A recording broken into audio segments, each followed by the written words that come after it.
Mike Huckabee was on Piers Morgan recently, and he is, of course, the American ambassador to Israel. Before he got into his political career, he was a pastor at Emmanuel Baptist Church in Pine Bluff, Arkansas. This church has made the news several times, and for all of the wrong reasons. But that's not the point. After his career as a pastor, he went on to run for and lose election after election until eventually becoming the governor of Arkansas, and then running unsuccessfully against Donald Trump in 2008 for the presidency of the United States. Back then, he had no problem bashing then hopeful President Donald Trump. In fact, if you were to quote him today, he would sound like a raging lefty lunatic, as people like him like to describe people with common sense. Anyhow, he is on Piers Morgan's show, and it's worth discussing because we need to look at what kind of a man Mike Huckabee is. Quick pause in the video. If you like what you see so far, please consider subscribing and liking this video. It costs you nothing and means absolutely everything to us. Back to the video. He has said that his religious beliefs completely guide his policies and politics. Okay, what are his religious beliefs? He is a religious fanatic if I have ever seen one. And it is obvious that he uses his political office to advance his religious fanatical agenda. For example, he is part of this group of Christians, evangelicals, Baptists, just altogether radicals who are obsessed with bringing about doomsday, and they think that God needs their help to make it all happen. They read and try to decipher the signs that are written in their religious texts and think that they need to take it upon themselves to bring these things to fruition. For example, there's talk of seeing some red heifers when the apocalypse is about to be upon us. And instead of just waiting for that to happen naturally, Mike Huckabee ships heifers to Israel. And there's this irony, right, that Piers Morgan doesn't bring up to him, but I wish that he would. Because Mike Huckabee makes no mistake about his absolute dying love for Israel. I'm positive he loves Israel way more than America. He never presses him on what's going to happen when the apocalypse comes around, Mike. What happens to all the Jewish people you love in Israel? Do they just get accepted into God's good graces and taken up to heaven? No. According to Mike Huckabee, they're just like lambs to a slaughter.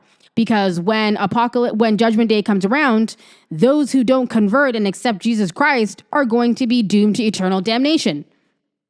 And he needs all the Jewish people to come to the land of Israel in order to make sure that happens. And he needs to make sure that red heifers are there too, and they have to be perfect. And apparently some of those perfectly adorable cows aren't perfect enough to bring around the apocalypse. It's a whole thing about the heifers. And I just get into it like this because why is this normal? I mean, imagine putting on a turban, a hijab, or like whatever, and going on TV talking about how you're shipping heifers around the world while you're a political official of the most important and powerful government in the world, and talking about how you're using that power to ship heifers around to bring around the apocalypse. Is that really what people are paying you to do? Is that really, really what the American people are hoping and praying that you do? I don't think so. Let's move on. I've taken out a few clips that I want us to review. I think they showcase kind of what the interview is about. Let's get into it. Clip number 1. So I'm going to take you out of kindergarten. I'm going to put you all the way to the 2nd grade. I think you deserve that. So we'll start there. I think it's important to understand that there's one bad guy in all this, and it's Hamas. And that's what I've said repeatedly.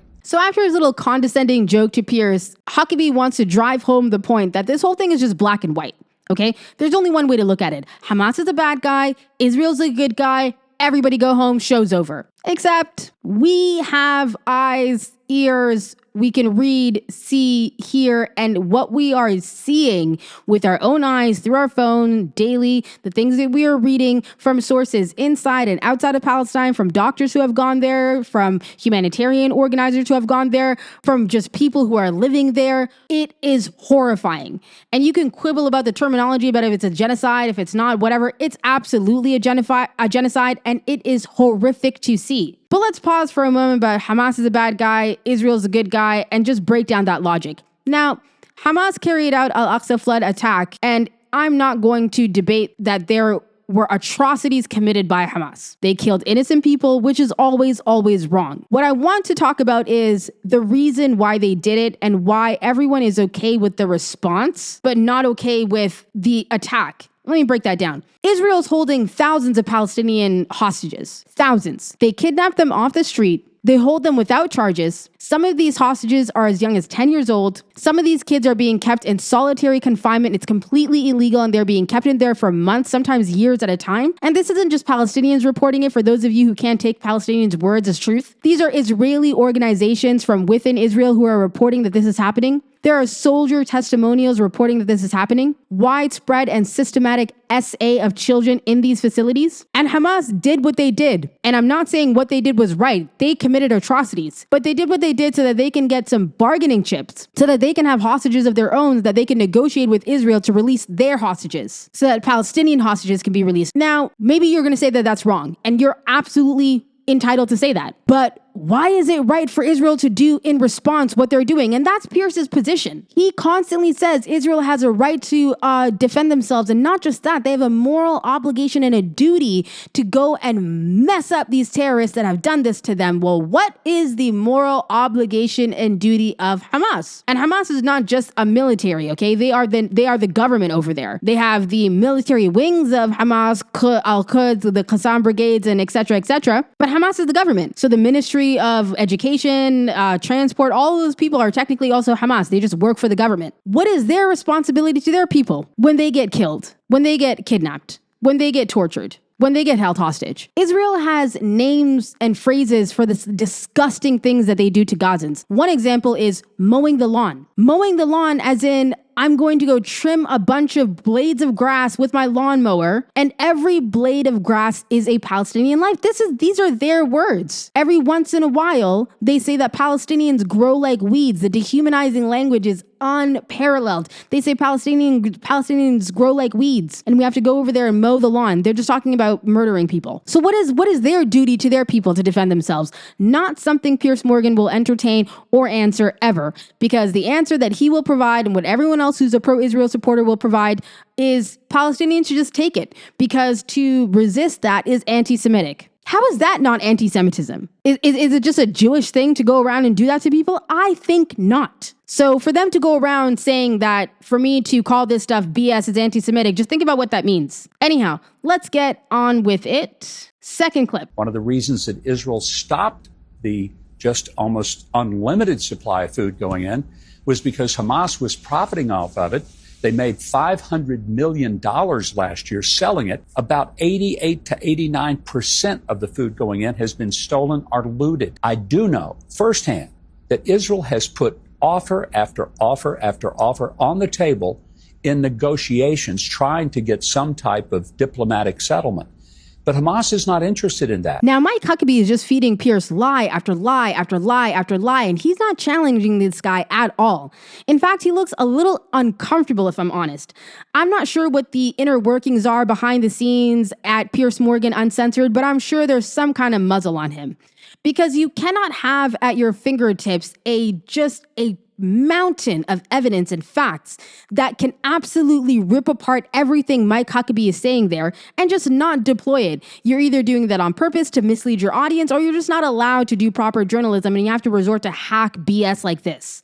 What do you mean that Hamas is the one that's breaking the ceasefires? They're not. Believe it or not, people can tell when you fire off a missile and a rocket, and it's documented that Israel is the one that is consistently breaking ceasefires. Not just in Gaza, by the way. Trump got mad at Israel because they wouldn't stop bombing Iran even after he told them not to. This is not something that's unique to Trump. President after president after president has had to deal with this. Barack Obama had to tell them to stop bombing back when he was having his inauguration. And they just did, immediately, just like that. He said, this is my big weekend. I don't want to hear about people dying in the Middle East. That's the power that the president has over Israel if they choose to exercise it. But again, Piers is just allowing him to go on this diatribe, to give this speech, to completely lie to people. And this is a man who's holding a pretty important office from the most powerful country in the world. And if you're not somebody who's constantly reading the news, who's constantly reading the updates, who's constantly reading about what's really going on, you could be forgiven for believing that Mike Huckabee over here is just telling the truth because he's the U.S. ambassador to Israel. But the truth is that he is a bold-faced liar, like Mehdi Hassan is going to point out in the later half of this same interview. Hamas is not the one that's breaking the ceasefires, and Hamas is not the one that's holding up the hostage negotiations. They're dying to give Israel back these hostages. They are like, please take them from us. Israel doesn't want it. And you don't have to be a genius to figure out why. They have professed loudly and proudly that they want to seize Gaza. They have taken these weirdo religious Israeli fanatics, these Zionists, over into Gaza just to go on tours to think about, oh my gosh, I'm going to put a house on this ruin and a park on that ruin. And I'm not making this up. They go on tours, check it out. So if your goal is to seize all of this land and the excuse that you have for being there is that they have your hostages, then it makes sense that you would leave your hostages there so that you can continue attacking this place with that excuse readily at your fingertips. Because if the hostages are gone, then why are you still there? You wouldn't have a reason, right? And that's why they never want to answer the day after question that everyone's asking. Well, what's going to happen when you're done murdering all these people and starving them? What are they supposed to do afterwards? I mean, at this point, it's hopefully they survive. And Piers is just... This is just so disappointing. Again, like never, ever, ever bet on this guy. He just flip-flops from being a decent person to being a Zionist propagandist hack. And he does it in the same interview because he's going to go to Mehdi Hassan in a minute and be like, oh my gosh, I sure showed Mike. No, you didn't. You rolled over for him. Okay, on to the next clip here. Are they really serious about doing it in a way that President Trump was very clear about? Hamas can't stay. And Hamas has no future in governing Gaza. That's important because leaving Hamas, even a little bit, is like leaving the Nazis in Germany after World War II. And I don't think anybody thinks that's a good idea. I included this one because it really highlights some hypocrisy I'm seeing from Piers Morgan. I mean, I always see a lot of hypocrisy from him, but this one is just so interesting to me. It was not a couple of interviews ago that he was lambasting some girl after he completely baited and entrapped her into calling someone a Nazi. It was, he baited her into talking about the Sydney Sweeney commercial, and he's like, is she a Nazi? Is she a Nazi? And the girl's saying, like, no, I'm not trying to call her a Nazi. I'm not trying to say any of that. And Piers is absolutely not dropping the point. And then he just gets her to talk about a dog whistle that's included in, that some people have theorized might be included in the timing, the length of the commercial. And then he's like, yeah, go on, say it. What does it mean? And she's like, well, I mean, it's Nazi rhetoric. And he goes, okay, there it is. Nazi, you're calling them a Nazi. Everyone's a Nazi. That's why no one listens to you lefties. And you call everyone Nazi. Like, it was pathetic. But here, Turtleneck Mike Huckabee is talking about, oh, Hamas are Nazis. The Nazis killed millions of people, including 6 million Jews. And now Hamas, who has not done anything near that and is not motivated by anything resembling the motivation of the Nazis, these guys are being oppressed by the survivors of the Holocaust, ironically enough. And Piers has no problem. Oh yeah, absolutely. I agree with you. I agree that everything you said about Hamas is absolutely right. I have nothing to add. No notes from me. Absolutely right, Mr. Huckabee. Shameful. Next clip here. And I want to point out something I don't think most people have a clue about. Israel doesn't just go in and bomb the ever-loving Jesus out of Gaza. They send messages, leaflets. They give warnings to people. They tell them where they're going to hit. And they urge them, get out of this area. There's a rocket launcher there. There's a base there. There's a military structure there. And they're very specific, and they tell people to get out. Where exactly does this turtleneck bastard expect people to go? Here are some views of the latest scenes in Gaza. Like, what exactly is left for them? When they say, I'm telling people to go from the south to the north, you're telling them to basically crawl through rubble. This is a place that's been bombed more than Hiroshima. And to give you guys an idea of how big it is, it's like 6 kilometers wide at its widest. And I think 40 kilometers long. And you're telling me just move from here to here to here. I have no water, no fuel, there's no cars, there's no roads left. How adorable that you're informing me that you're going to bomb me in a few minutes and I have nowhere to go and nowhere to freaking hide. Meanwhile, Israelis are crying their eyes out from inside air-conditioned frigging bomb shelters. And then the most egregious part, in my opinion, he's mentioning the beheaded babies again. It started with the raping of women in front of their children, the beheading and burning in ovens of babies, lighting elderly people on fire as they sat in their wheelchairs as their families were forced to watch it. Again with this nonsense. If there is a baby that was beheaded by Hamas, kindly tell me the name of that child. Israel brags about being an open society, and part of that is that they put out the records when people die publicly, so people can look this up.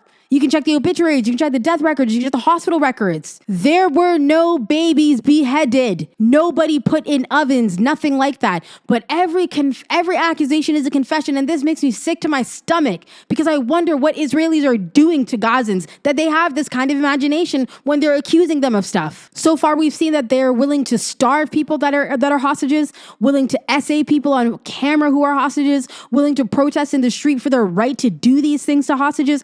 I don't even want to imagine where they're getting these disgusting scenarios from. But I bet I know, and I bet you do too. And Piers just lets him go on with these scandalous lies. And here in this clip, he's painting a picture of Hamas, going back and showing their families, oh man, look what I did. Look at all this awesome terrorism I did. And everyone loves it because he wants you to believe that everyone in Palestine is guilty. We know it happened because the Hamas terrorists, the savages, they videotaped it themselves because they were really proud of what they were doing. And they took it back and they showed it to their families and they showed it to the other people around them because they wanted them to see what they had done in the absolute heinous, unspeakable murder of innocent Jewish people who had done nothing to them. Let us not forget. This is a man who said there is no such thing as a Palestinian. Piers Morgan doesn't question him about that when he's asking him about what's happening to Palestinians. Isn't that amazing? Next time you see this guy on TV talking about how he cares about the suffering and, he's being fair and, Israel's just remember, when he was appointed to this office of U.S. ambassador to Israel, Israeli officials were celebrating. They're saying he's a longtime friend. He's visited Israel more than 100 times. In this interview, he even said to Piers, he's been spending more time with Netanyahu than his wife. Mike Huckabee is a man that calls West Bank Judea and Samaria. I remember when people were getting mad about River to the Sea. And lastly, here they are talking about GHF. Today will reach almost 117 million meals put directly into the hands of the Gazans who need it most. Now, GHF is going around talking about 100 million meals delivered, 100 million meals delivered. And sure, it sounds like a big number until you do the math, which Mehdi Hassan breaks down in the second half of this interview from Piers. They're feeding Gazans enough so that these guys can eat just once every few days. There are 2 million Gazans, 100 million meals delivered, and it's been about 6 months that these guys have been in operation. So you do the math. They need about 400 million meals to come in. And not to mention, they're giving these guys meals where you have the starch, but not anything to cook it in. So you have rice, you have pasta, but no water. And if you find water, there's no fuel. There are doctors talking about when they are going into Gaza as aid workers to work in the hospitals, to do humanitarian work. Israel is limiting what they can bring in. Like they have baby formula on them. And specifically, baby formula has been targeted by when doctors are trying to bring it in. They don't want people to have baby formula. They don't want babies to have baby formula. Who else is having baby formula? It's for the infants there, and they specifically prevent you from bringing it in. The cruelty is the point. Anyhow, man, we're going to wrap it up here. It was a really long interview. Mehdi Hassan's part was excellent. I think it's well worth the watch. If you like what we're doing here, please subscribe. It costs you nothing and it means everything to us. Bread in Captivity, out.